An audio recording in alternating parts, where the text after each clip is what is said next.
Hey guys, welcome back to the channel.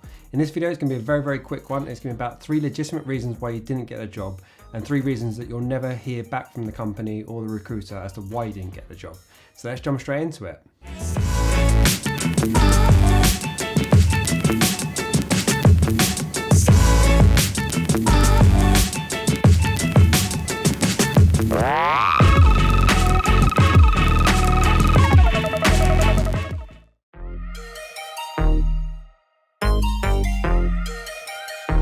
Number 1, you were never really in the running. So if any of you saw Gordon's video, he's very honest in the hiring process that he goes through when he's looking for new candidates. What Gordon says is that when he's looking for new candidates, he does go out and talk to recruiters, puts up a job posting and obviously interviews people through that process. But the other thing he does is he goes through his existing network and lets people know that he's currently hiring. So if anyone's unhappy, this is where I'm at, this is the job that I'm looking for. And obviously explores the role that way as well. So what tends to happen is that Gordon will be interviewing maybe 2 or 3 people that he already knows. He may have a working background with them and known them for 5, 10, 15 years, but he's also interviewing new people that he's never worked with before.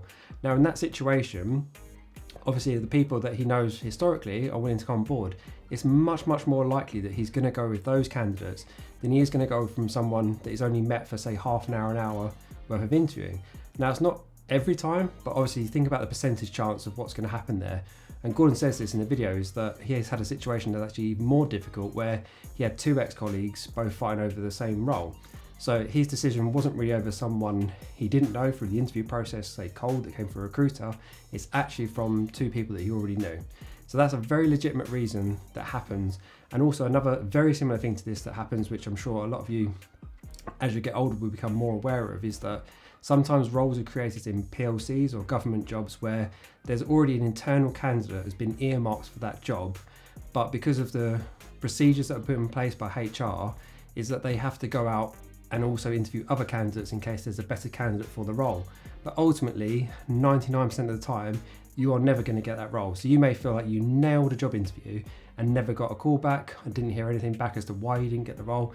And that's probably why, is that there was already somebody earmarked for that role and you was just never in the running.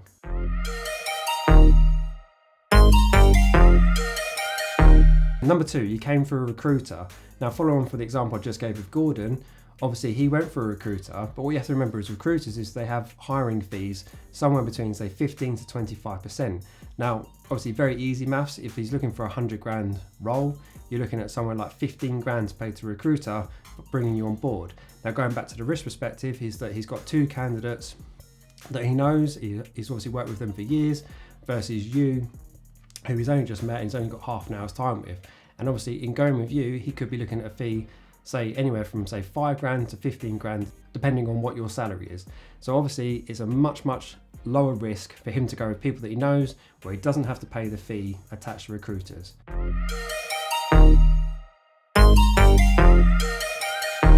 Number 3, the job was never signed off internally. So this probably surprises you, but it's something I've seen happen so many times before. And to give you like an example of this, is that imagine someone's just got into a senior manager position or maybe a director role, and they're thinking, like, now's my time, I'm going to build the team that I've always wanted to build. They start talking to recruiters, looking for positions, put a job description out and start interviewing for the process. And then they find their candidate before they ever approach, say, HR or a senior member of staff that actually has financial control of their company. So it might be the FC, for instance. So what happens at that point is that obviously, as soon as they say, hey, I found a new candidate for the role, there's a 50 grand position, they go, whoa, like, we're not currently in the hiring process, we haven't got the budget to stretch that, who's told you to go out and hire? Ultimately, no one told them to go out and hire. And at that point, they're quite red in the face, and you will never hear that excuse come back from a recruiter or from the company itself that ultimately they never had financial sign off to actually hire you. Now to give you a live example, in developers in particular, obviously you have different teams within developers and how they function. So a land buying team, for instance, obviously do the acquisition of sites, but they also dispose of sites. So obviously a lot of developers have to manage their books and they can't obviously build out every single site. So they often sell off sites to other developers so that they can keep their cash flow in check. Now what that means is that the construction side of the business might be thinking, cool, we've got a site coming up in 6 months' time. We need to start hiring for this role or hiring for this site. So they'll be looking for site managers, assistant site managers, QSs, things like that. So they'll go out looking for that role, and ultimately they'll come back internally, just as I said, speaking to HR, speaking to people that have got financial say, saying, cool, we've identified 2 or 3 people for it, we're good to go on letting their contracts. And then what you get coming back on the other side of it is, hold up, we're just about to sell that site. It's probably going to be sold in the next 1 month to 2 months time, so therefore we don't need to hire any people for that site.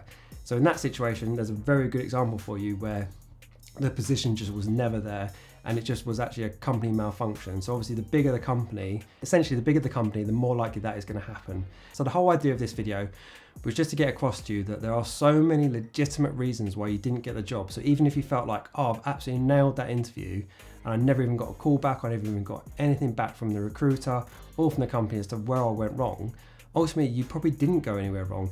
You just actually were never in the running, or you were never on a level playing field to be in the running for that role. So try not to get downhearted whenever you don't get a call back or you don't get a job that you think you're in the running for, because ultimately it wasn't your fault and you just got to keep going. This is just a game of effort, and you just got to keep going at it until you finally get your opportunity. So hopefully you got some value from that video. If you did, please smash the thumbs up button. It massively helps us out, and guys, I'll see you in the next one. Thank you.